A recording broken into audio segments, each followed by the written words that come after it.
We're going to talk about college admissions from a prospective student perspective, prospective Mhm. student perspective. And we're going to talk about life in college. Kelli was an athlete, great volleyball player at Northwestern.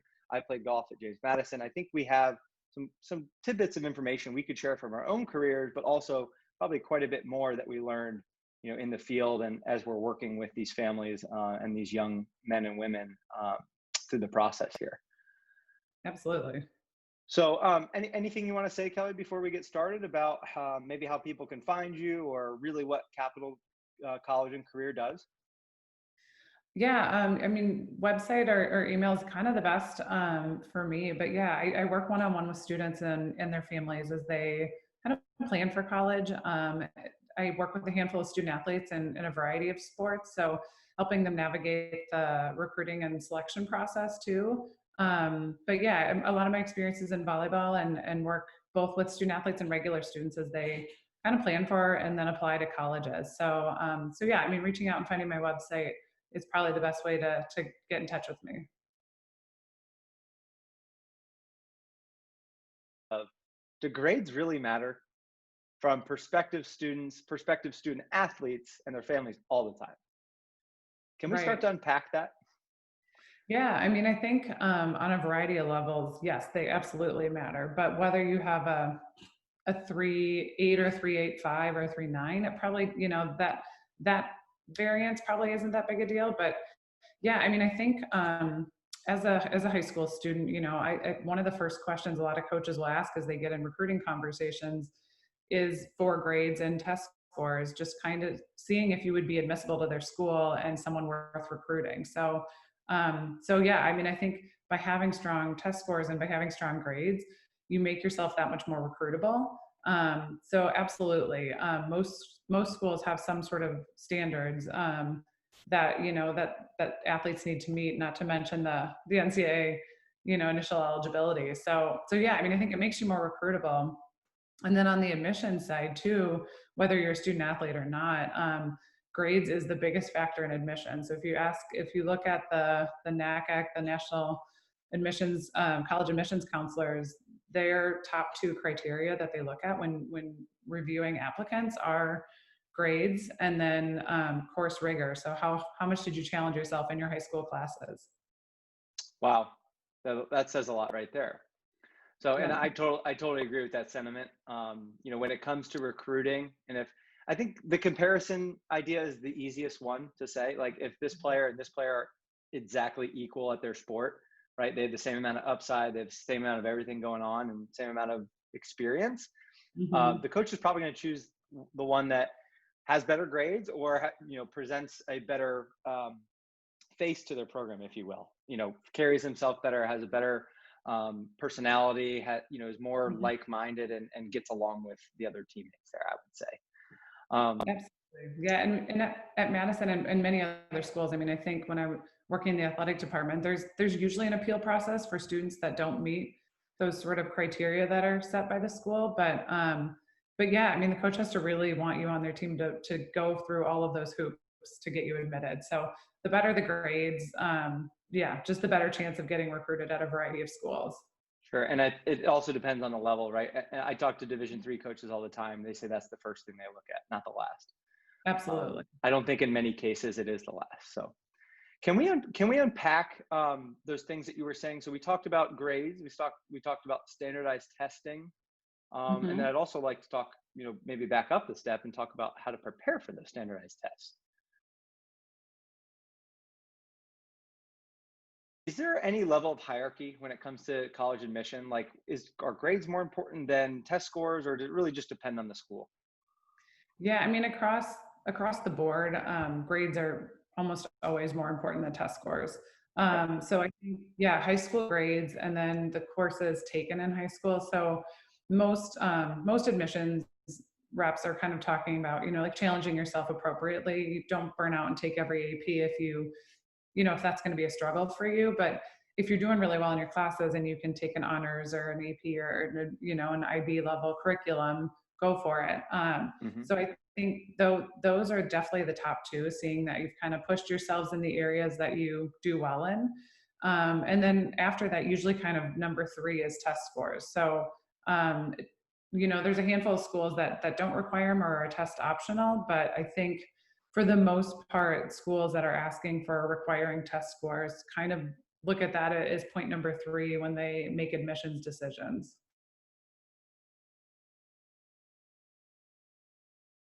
Yeah, that's great advice. Now, if you're advising a student or a student athlete, perhaps, when it comes to standardized testing, what do you typically, or do you have an assessment process, or how do you typically figure out how much test prep do they need and which test is best? Or maybe better yet, do they take both? Yeah, I mean, so I ideally in an ideal world, I would have students kind of start thinking about this as sophomores in high school. I encourage them if their school offers a PSAT to take that as a sophomore, just to get a baseline score and see what your SAT score would be. So typically, if you can take that, it's offered in the fall. So if you can take that fall of sophomore year, that's the best bet. And then take there is the pre-ACT, but a lot of schools don't offer it. So I would say just take a full-length practice ACT, whether it's at a local test prep company or online somewhere. Or you can find a lot of past tests. You can just print it out and take it. So Hmm. take kind of a full-length one of each of those during your sophomore year at some point, and then ideally by the end of sophomore year, make that determination which test is right for you. I don't think it makes sense to take both. It's a lot of effort, kind of wasted effort. Schools across the board take both tests. They will accept an ACT or an SAT, and it truly doesn't matter to them. So it's really up to each student to find the test that's the best fit for them. So I think by kind of experiencing both, comparing those scores, there's a lot of like correlation charts online. If you just kind of Google ACT, SAT, correspondence charts, you can find them.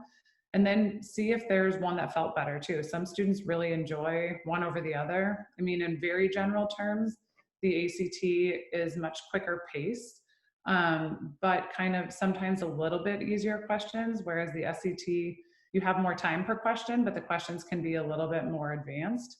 And there's also different sections. That the ACT has a science, which really kind of is more of a chart reading type section, and the SAT has two different math sections on it. So kind of by experiencing both, you can pick which one's the best fit. And then I like to have students, if they can, start to prep or really just kind of practice problems between sophomore and junior year in high school, and then kind of come up with a testing plan for junior year based on where they're at with math and things like that. I would say, kind of depending on where your first practice tests end up and where you're aiming as far as sort of a list of schools, then Hmm. you can make the determination what sort of test prep makes sense to you. If you're at or you are really close to where you need to be, then it doesn't really make sense to spend a ton of money on test prep. Really just kind of practice on your own, take the test at least 2 or 3 times. But if you feel like you need to make a really big jump in score, then it's probably worth investing in private tutoring, and to get your score where it needs to be. Great advice. So I want to share this real quick because I saw a stat that said 57% of standardized test takers raise their score if they take it more than once. So Absolutely. they would raise their score if they took it a second time. Yeah, Um, and usually, I don't know exactly what the background of that stat, but usually I tell students, even if you didn't do anything different between test one and test two, just by taking it twice, your score usually goes up. So wow. absolutely, I usually say register for 2 tests or put 2 tests kind of on your calendar. And then if need be, take that third test. But really after that, unless you're doing something drastic between test 3 and 4, it doesn't really make sense to test more than 3 times. Great. Awesome little game plan there for you guys Yeah. listening.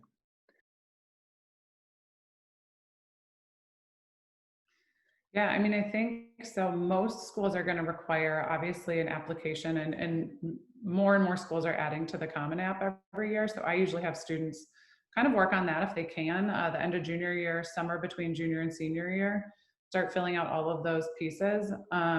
The one of the two main pieces that kind of take some thought and work on the Common App are the activities list. So they usually allow you to kind of list 10 different activities, which is anything from your sport that you play, any sort of volunteer work you do, clubs that you're on in school, and and any other like paid jobs that you might have. So kind of just, as you go throughout high school, maybe keeping a list of that, and trying to kind of track that. So when it comes time to apply, you've got that easily available. So students should work on that. And then there's always, almost always required a personal statement for most schools. It's sort of just a general essay. So the Common App usually releases their prompts kind of in early winter for that next year, and they've been the same for the last 4 or 5 years. So yeah, you can always work on that, the end of your junior year, in between the summer, between junior and senior year too.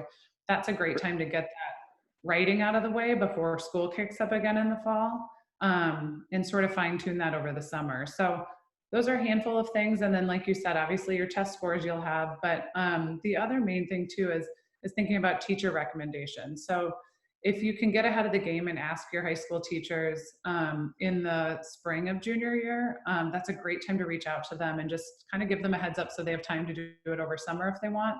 And then that way you're not racing to find them the first week of classes in September. Great advice again. So just to go back there for a second, that activities list, the personal statement, those prompts that are coming out, that's through the actual Common application, right? Yeah, yep. Yeah, they That usually put something on their blog that lists all the essay. That you have a choice of 7 different prompts that you can choose from for your personal statement. Now it's funny, and through this webinar, I didn't know we were going to get to this topic, but I remember specifically struggling with my Common App personal statement, and Mhm. I guarantee you it was most likely because it was super last minute. I certainly didn't go look at the prompts. Didn't even realize until right now that you could look at those prompts that far in advance Mhm. on the Common App site, and that they actually put those out there. And this was probably December of January of my senior year before I actually had to apply to James Madison. So Mhm. great advice, Kelly, for those out there listening. Make sure you get a little bit of a head start on this because it'll just make it so much more of a smooth sailing, Right. as you move forward, and because it is quite a complex process, wouldn't you say? It is. Yeah, and I mean, so that you can work on a lot of that stuff before applications open August 1st. So usually applications open on August 1st, and at that point, then you can start working on the school specific questions and any additional essays that school might require. But I know a lot of fall athletes want to get as much done as they can before season starts. So yeah, I mean, as much as you can Definitely. before August 1st, you'll definitely save yourself some headache. Yeah, a lot of the states, that I know are fall sport for junior golf and high school golf. So, Mhm. um, that's great advice there. I would certainly want to spend some time, in the summer when I don't have school doing that. Whereas I probably won't have time to scramble and do both during fall semester. Right. Kelly, what about so I know we've touched on like recommendation letters from teachers at our high school, maybe getting ready for that personal statement. What are some other things that maybe a high school, I guess I'll let you define it, whatever age they are in high school, what are some things they can work on now, and what might some of those things actually be?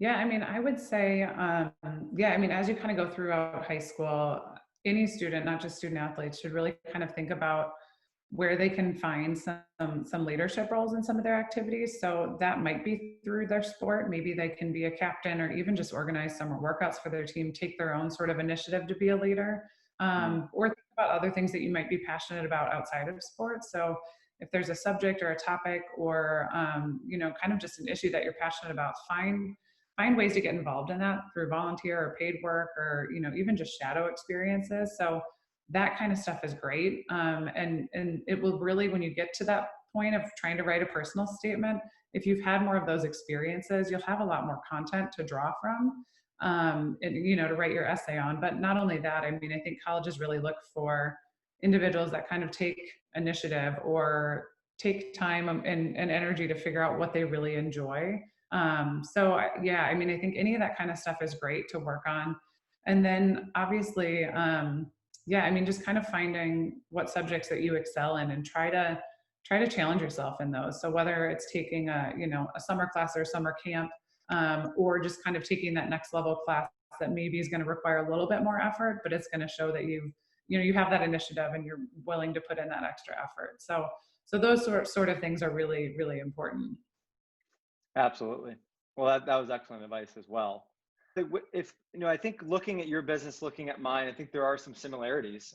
We both really take the initiative to guide our clients and find their best fit university, their best fit school.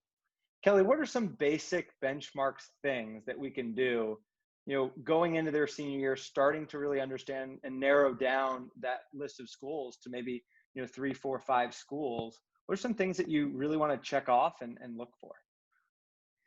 Yeah, I mean, I think every student has their different sort of important points, whether it's like proximity to home or size of school, or like academic program they're interested in.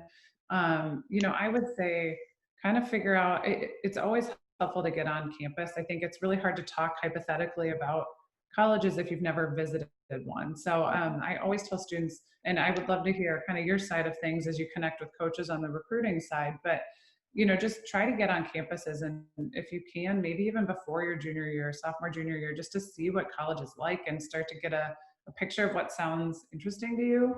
And then, right, as you move towards like senior year, kind of figure out what kind of vibe you're looking for. Like, what's the social scene that you want to, experience? What are some academic things that might be important to you? And just start to really figure out what makes sense. And for some students, it's, financial too, if they're looking at scholarships that are available, whether it's through their sport or academics. So if that's important, like kind of, do some research and see how many students typically get scholarships or what's available. So yeah, I mean, I think those pieces are really important as you narrow down the college list too. But a lot of times, if students can't visit every school, if they're all spread out across the US or, wherever that might be, I, kind of just tell them to apply to a variety of campuses too, and see what they hear back. And you can always visit too, during your senior year, and then narrow it down that way too. In athletics, especially in golf, so much early on is focused on the program, the coach, and the actual, institution's team. Mm-hmm. But I think as you move forward with, at least with my guys, what I try to do is, the athletic fit is super important, but also Mm-hmm. look at the social fit, like you were saying, the campus, stepping foot on campus, there's no substitute for that. And then also the academic side of things, the size of the school, how much attention you're going to get from your professors, if you're, the major that you might be interested in or intend on, picking or choosing is actually offered at that school, and then move forward accordingly. And then for mom and dad, I think, getting scholarships figured out, getting a, financial contribution nailed down is super, super important there. Yeah, and I don't know about your experience as a student athlete, but I had, I experienced a coaching change when I was playing volleyball at Northwestern, and I think I was super grateful that I chose a school that I really enjoyed. And when I was visiting as a student athlete, I knew I clicked with the teammates. And I think for student athletes, that's really important. I mean, obviously you want to enjoy the coach you're playing for, because he or she might be there for, 4 years, but they could also leave in a year. So you want to be able to make sure that you really kind of click with the teammates that are there that you're going to play with, and really enjoy the university if something were to happen and you no longer played your sport, or there was a coaching change. So yeah, I mean, I think that piece is really important too. Couldn't agree more. Couldn't have said it better myself. Yeah. Coaches move on, and that's just the reality of college sports. So Mm-hmm. yeah, definitely seeing the social side of things. If I were to pick, of the big three, academics, athletics, or the social side of things, what's most important when choosing a school, I would say the social side. Because Mm-hmm. if you can't play golf or you can't compete and you're unhappy, you're really gonna, not like the school.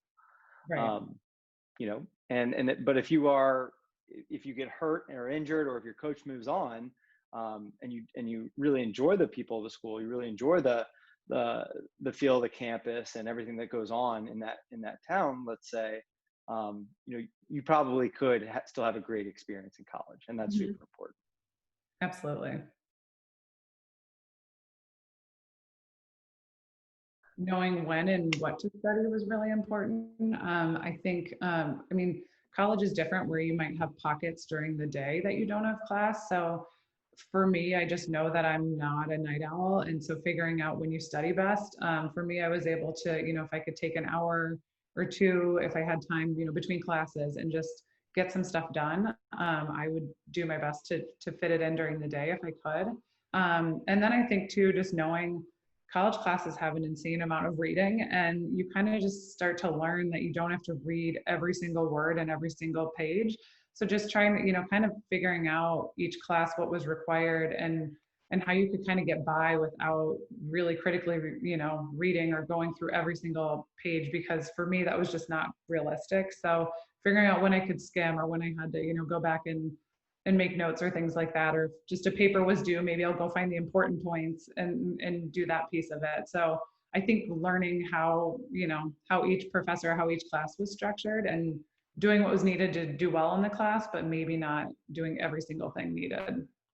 Interesting. So you became more time efficient that way, much more, I Yeah, imagine. Yeah, absolutely. I would say if I were to share anything, it's figuring out your sleep schedule.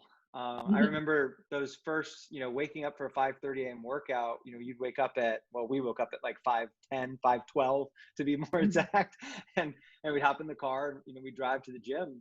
But I remember just dragging and just really needing, a little bit something else to drag me through the day, because getting up at 5 a.m. and then having to focus at 6, 7 at night for study hall, it's not an easy thing to do.